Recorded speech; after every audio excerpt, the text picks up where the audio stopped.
예수님, 찬미 예수님, 오늘 복되고 기쁜 성탄 주님의 오심입니다. 이 강정에서도 해군기지 투쟁이 벌써 4,605일에서 13년째 벌써를 맞고 있습니다. 여전히 군사적인 힘으로 내세우는 안보의 논리가 강정의 평화예불을 둘러싸고 있어 아기 예수님으로부터 오시는 주님의 그 간절한 소망이 어느 때보다 절박한 시간이라 여겨집니다. 다시금 주님이 바라는 평화의 선물을 필요한 이들에게 건네는 때가 빨리 다가오기를 희망해 봅니다. 무엇보다 성탄은 먼저 하느님께 영광을 드림, 하느님께 영광됨과 그분 마음에 드는 이들에게 살아가며 실현하는 그분의 뜻을 살아감으로써 얻게 되는 선물로서의 평화라는 두 주제가 함께 선포되는 주님의 우리 대신, 주님이 우리와 같은 사람이 되심을 기념하는 대축제입니다. 우리 이 두 주제가 무엇이 앞이고 무엇이 뒤이고에 상관치 않으면서 그저 즐거우라고 하니 좋은 소리이니 그것에 젖으면 그만이지라는 세속적인 그런 분위기에 오염된 채 살아온 것이 솔직한 반성입니다. 하지만 이 주님의 사람되어 오심을 기념하는 수천 년을 이어오는 고백과 그 믿음 안에는 깊고 긴박한 의미들이 담겨 있습니다. 주 하느님을 창조주요 구세주, 즉 자신의 생명의 기원으로 여기고 그분께 돌아감을 완성으로 믿는 사람들, 바로 그리스도인에게 있어서 하느님께 우리가 영광을 드림은 삶의 목적이자 존재의 이유임이 분명합니다. 바로 그 점에서 어제 밤미사 전례를 통해서 하늘의 군대가 하느님의 기쁜 소식을 전하는 천사 곁에 나타나 선포하고 있는 하느님께 드리는 그 찬미가는 우리의 정신을 바짝 긴장시키고 있습니다. 지극히 높은 곳에서는 하느님께 영광, 땅에서는 그분 마음에 드는 사람들에게 평화. 그렇습니다. 사실 하느님께 영광드림과 모든 신앙인에게 나타나는 그 평화는 같은 뜻이라는 것입니다. 그 무엇이 선이고 후가 아니라 하느님께 영광을 드림은 곧 사람들 사이에 이루게 되는 평화입니다. 무엇이 먼저이고 다음이 아니라는 것입니다. 손바닥과 손등이 따로 손일 수 없듯이 주님께 영광을 드림은 곧 주님을 믿는 사람들이 이루는 평화입니다. 따라서 주님은 탄생부터 부활의 완성까지 당신의 아버지 곧 당신께서 평화의 군왕이심을 확인하고 있습니다. 따라서 우리가 진정 신앙인 또 그리스도인임을 고백하는 삶을 살고자 한다면 평화를 이루는 일에 또 세상의 평화가 아니라 주님께서 보이시는 그 평화를 받고 실현하는 그 좁은 문으로 들어가야 합니다. 형제 자매 여러분, 오늘은 예수님의 성탄 대축일입니다. 하느님이신 가장 부유한 분께서 가장 약한 아기, 가장 가난한 모습으로 우리 가운데 오셨습니다. 온 세계의 교회는 오늘 다 함께 이렇게 기도합니다. 하느님, 저희를 주님의 모습으로 오묘히 창조하시고 더욱 오묘히 구원하셨으니 사람이 되신 성자의 신성에 저희도 참여하게 하소서. 한마디로 우리 역시 영원한 불멸이시며 미움과 죽음이 없이는 생명과 사랑 제차이신 주 예수 그리스도처럼 되고 싶다는 것, 바꿔 말하면 우리더러 당신 그리스도가 되라는 주님 말씀에 예 하고 응답하겠다는 기도입니다.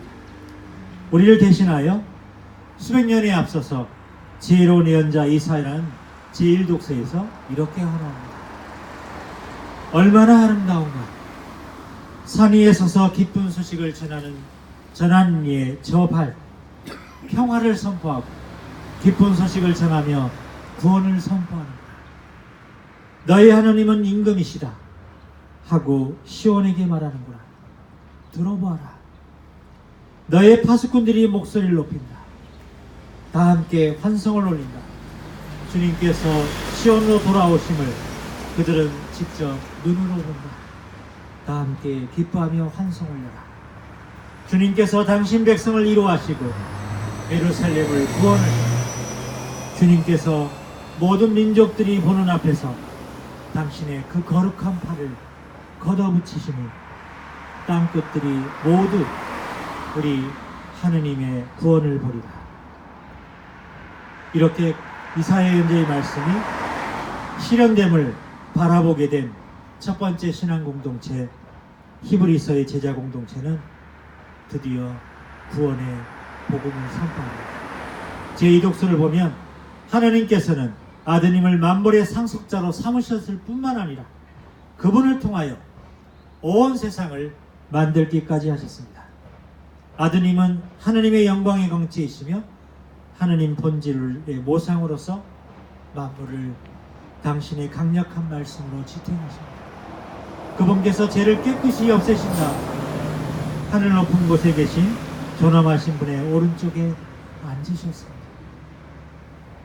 또한 요한계 초대 공동체도 드디어 오늘 복음에서 우리의 구세주이신 예수님, 구세주이신 하느님의 아드님, 살아계신 주 예수 그리스도 안에 담긴 구원의 그 신비를 깨닫고 만천하에 증언합니다. 한 처음에 말씀이 계셨다. 말씀은 하느님과 함께 계셨는데 말씀은 하느님이십니다. 그분께서는 한 처음에 하느님과 함께 계셨다. 모든 것이 그분을 통하여 생겨났고 그분 없이 생겨난 것은 하나도 없다. 그분 안에 생명이 있었으니 그 생명은 사람들의 빛이었다. 그 빛이 어둠 속에서 비치고 있지만 어둠은 그를 깨닫지 못하였다. 모든 사람을 비추는 참빛이 세상에 왔다. 그분께서 세상에 계셨고 세상이 그분을 통하여 생겨났지만 세상은 그분을 알아보지 못합니다. 형제 자매 여러분, 오늘 우리는 어제 12월 24일 석탄 밤미사를 봉헌했습니다. 그래서 저는 강주교님과 함께 중앙주교자 성당 제대 주위에 성탄 트리에 유난히 높이 달려있는 큰 별과 성당 안에 안과 밖의 등들을 바라보면서 이것들이 단순히 전기를 통한 조명이 아니라 참된 의미의 빛, 오늘의 이 세상의 어둠을 비치는 빛이 되기를 간절히 기도했습니다. 특히 구유경계 예식 중에는 성당 안의 모든 전등을 끄고 암흑 속에서 구유를 비추는 샛별의 시선을 모으면서 신비스러운 신앙심으로 희망의 예정과 같은 그런 느낌을 받아보기도 했습니다. 왜 아기 예수님은 암흑의 고요 속에 그저 짐승들의 공간이라 할 수 있는 마국간에 탄생하셨는지 묵상하지 않을 수 없었습니다. 이 묵상의 주제인 미래라는 막연한 희망 외에는 참으로 무기력한 존재하기, 짐승과 같은 공간인 마국간 등의 주제는 요즘 성탄 시즌과 같은 들뜬 감상의 축제와는 참 많이 다름을 새삼 느끼지 않을 수 없었습니다. 성탄절의 참된 의미, 인류에게 선포되는 참 복음의 메시지와 우리들의 현실은 너무 먼 거리가 떨어져 있음을 인정하지 않을 수 없었습니다. 그 빛이 세상에 비치고 있지만 어둠이 그를 깨닫지 못하였다.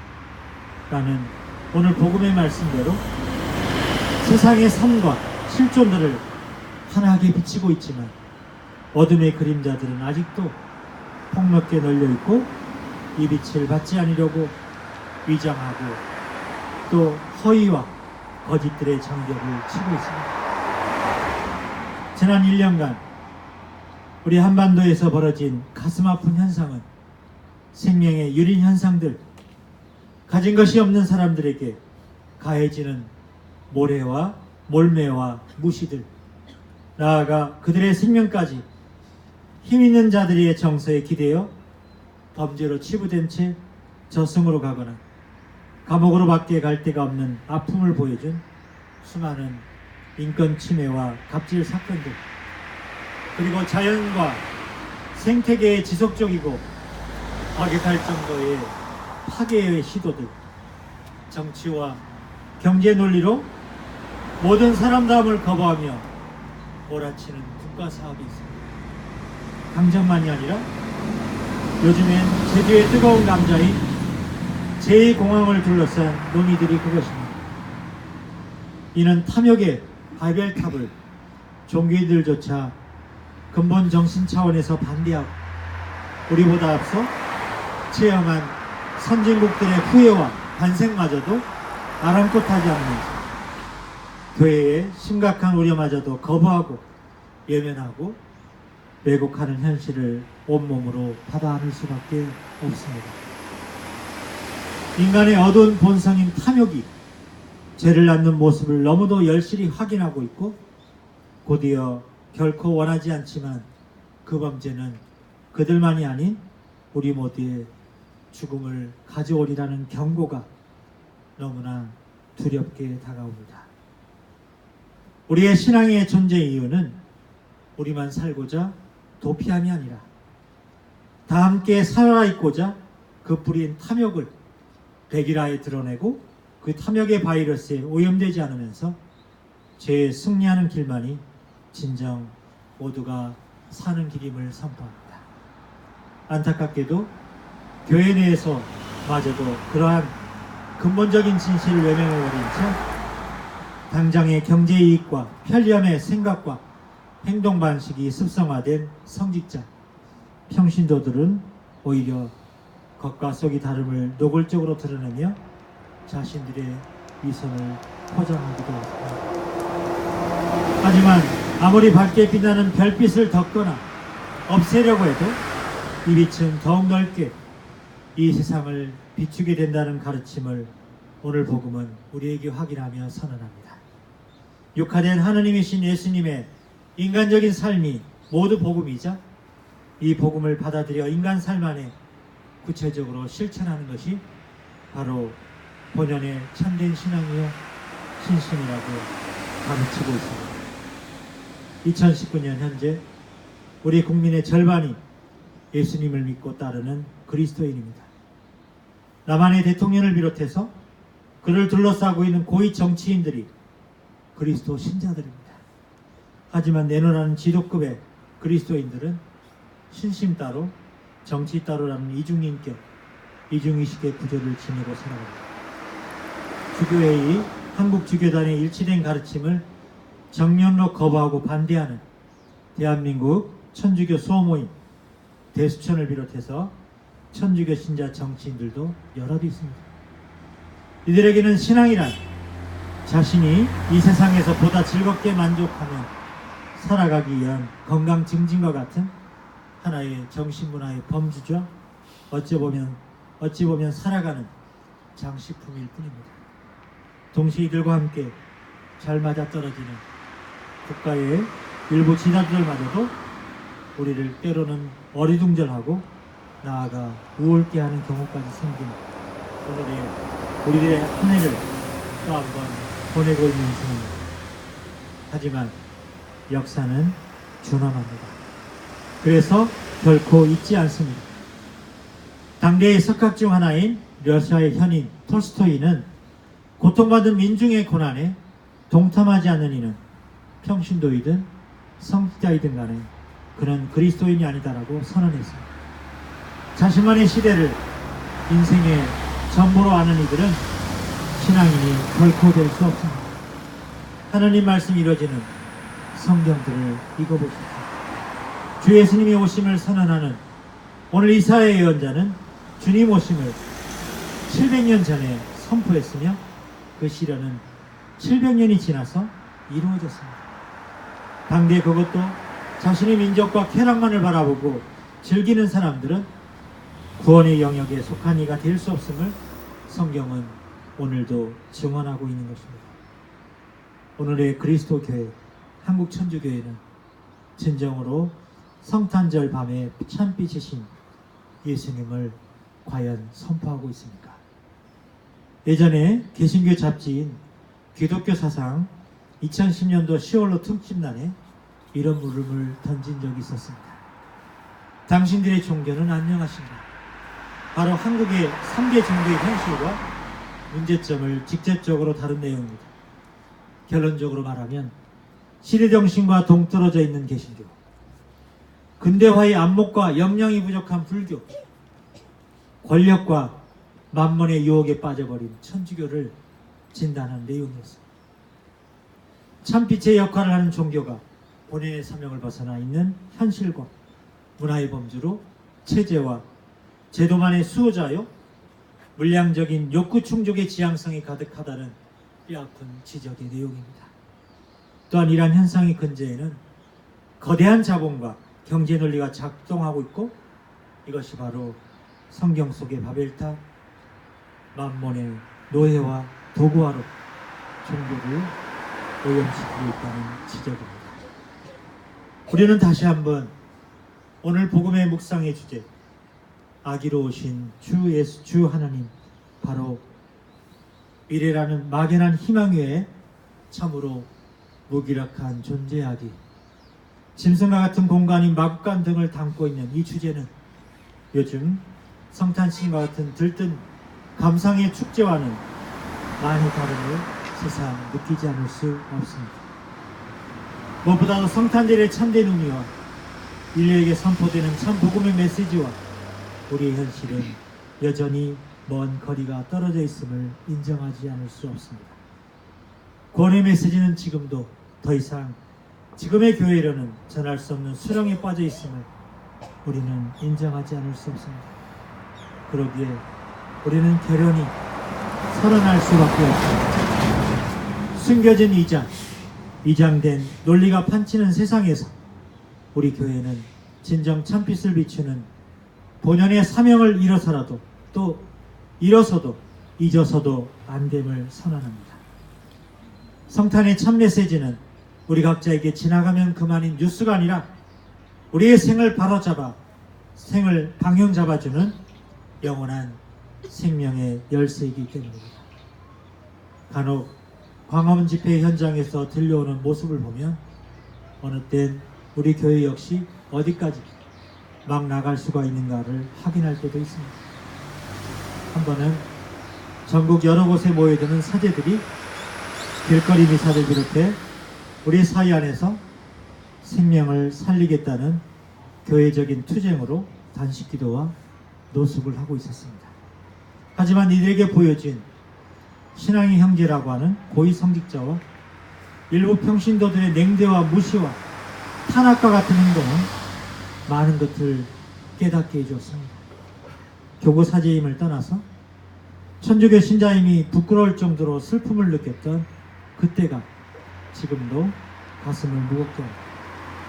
어느 땐 교회를 대표하고 있다면서 자신의 견해를 밝히는 보수적인 원로 사목자는 더 이상 말씀드리지 않아도 더욱 놀라운 말씀으로 우리에게 당신의 존재를 드러내기도 했습니다. 반면에 또 다른 고위 성직자와 외국 선교사들, 또 수녀님들은 오히려 단식하는 사제나 사람을 이뤄했고 나아가 선교까지 주었다는 이야기를 들으면서 아주 조금은 희망의 불씨가 여전함을 느껴 봅니다. 오늘날 교회는 신앙 안에서 참평화 해방을 기쁜 소식이라고 규정하며 지속적으로 선포하는 의무가 있다고 말하고 있습니다. 그래서 교회는 재산의 증가나 신자수의 증가가 아니라 세상 안에서 신뢰도 또는 영향력이 얼마냐가 아니라 구체적이고 실천적인 삶의 현장에서 교회가 해방의 빛을 비출 수 있을 때 비로소 교회의 존재 이유가 확인되는 것입니다.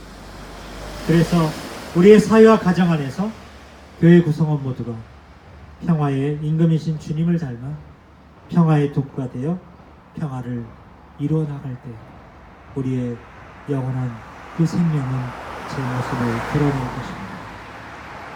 지극히 높은 곳에서는 하느님께의 영광, 땅에서는 그분 마음에 드는 사람들에게 평화. 아멘.